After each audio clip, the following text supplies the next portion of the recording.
यदि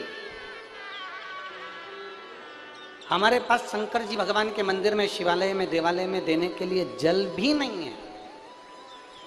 बहुत सरल भाषा में समझिएगा इस बात को, बहुत सहज। आपके पास जल भी नहीं है समर्पित करने के लिए,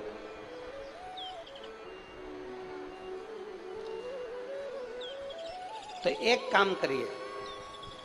वहां पर जो दिए ठंडे हो गए, जिनमें ज्योति नहीं है, जिसकी ज्योति विसर्जन हो गई है, केवल दीप,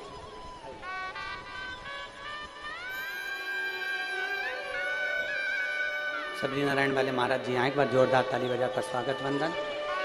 आपका आत्मीय प्रेम व्यासपीठ पर हमेशा बना रहता है।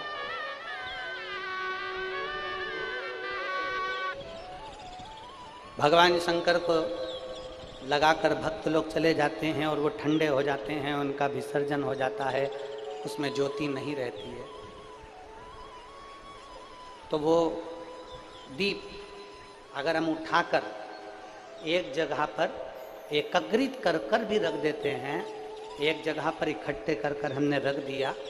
तो कभी आप मौका लगिए, कभी जिंदगी में मौका लगे तो ये प्रयास कर कर देखना। जगह जगह पर लोग दिए जलाकर चले जाते हैं, उन दीपक को एक जगह एकत्रित कर कर अगर आप जाएंगे तो आप उसका अनुभव करेंगे कि आप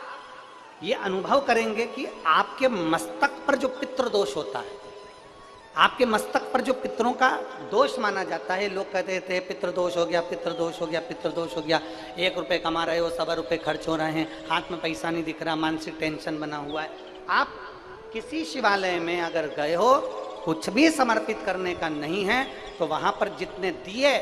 ठंडे हो गए हों, उन दियों को इकट्ठा कर कर एक जगह कर एकत्रित भी कर दिया जाए और प्रणाम उन दियों को कर लिया जाए, तो हमारा पितृदोष भी समाप्त हो जाता है। यहाँ तक शास्त्र लगा दिया, वहाँ लगा दिया, वहाँ लगा दिया, लोगों ने दिया दिया दिया, सब दूर छोड़ दिया, उसको इकट्ठा कर कर एक जगह पर एकत्रित कर देना, उसका फल क्या होता है ये समझिए। अब रुक्मणी जी का नियम, संत श्री गोरा कुमार के ऊपर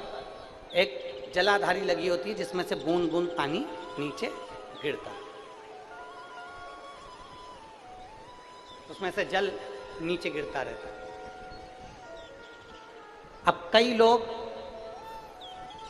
मंदिर की सफाई करते हैं, झाड़ू लगाते हैं, पोछा लगाते हैं, शिवलिंग को धो देते हैं, जलाधारी को धो देते हैं, पर जो ऊपर जो जलाधारी लगी रहती है, जया, विषहरा, श्यामली बारी, दौतली, देव, ये जो जलाधारी ऊपर जो लगी हुई है, जिसमें से एक एक बूंद पानी नीचे गिर रहा है, कभी अगर मौका मिल जाए, कभी मौका मिल जाए और एकांत में कहीं का शिवलिंग मिल जाए और तुम्हें अगर मौका मिल जाए, तो एक बार अपने घर से जल